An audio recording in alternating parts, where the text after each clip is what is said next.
Magandang araw mga Lods. Hindi pa man nagkikita ng personal ang promoter niya na si Koki Kameda at Janriel Cuadrolas Casimero ay mukhang magkasundo na sila, kung saan yung post ni Cuadrolas na may larawan silang dalawa ni Luis Nery na parang pumapagpag na manok at mukhang takot na takot sa loob ng lona itong si Luis Nery. At si Casimero naman ay masayang masaya at tinatakot at pinagtatawanan si Nery, kung saan may caption pa ni Cuadrolas na hindi na daw makakawala si Nery dahil nasa isang hawla na sila. Dito nga sa post na ito ay tuwang-tuwa itong may-ari ng Kameda Promotions na si Koki Kameda, at dito ay nasabi niya na sobrang makarisma daw si Casimero. Sa translation sa English ng comment ni Kameda ay sinabi niya na sobrang nakakatawa daw ang post na ito ni Casimero. Una daw ay lalabanan muna ni Casimero para makapasok siya sa top 10 rankings ng tingin natin ay featherweight division. Tapos isusunod na niyang kalabanin si Luis Nery, kaya humanda na daw itong Meksikano ayon pa kay Kameda. Nakakatawa pa nga daw na hindi pa inaanunsyo o prinopromote ni Luis Nery ang salpukan nilang dalawa ni Casimero.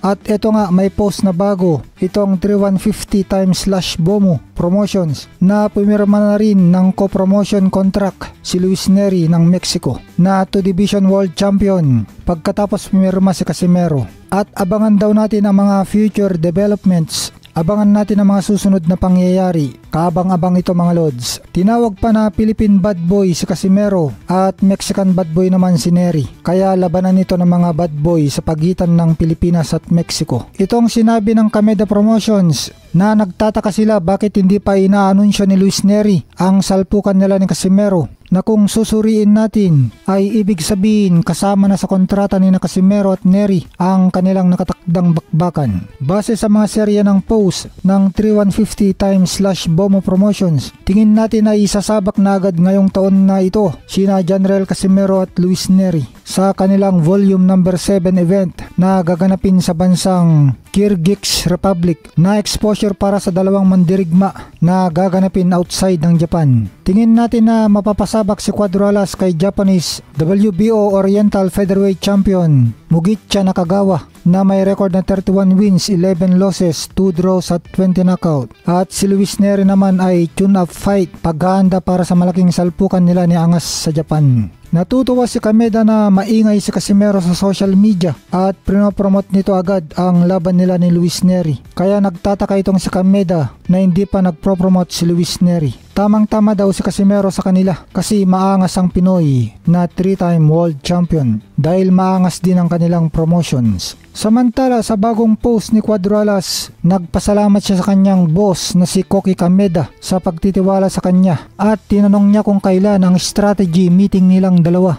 Nakaka-curious naman itong strategy meeting. Ano kaya ito? Strategy kaya kung paano talunin ni Casimero si Luis Nery? Dahil mukhang mas kinikilingan ni Kameda itong Salas at gustong maging mukha ng kanilang promotion na maangas din para sumikat ng gusto si Casimero at matupad ang pangarap na makalaban sina Oya Inoue sa huli.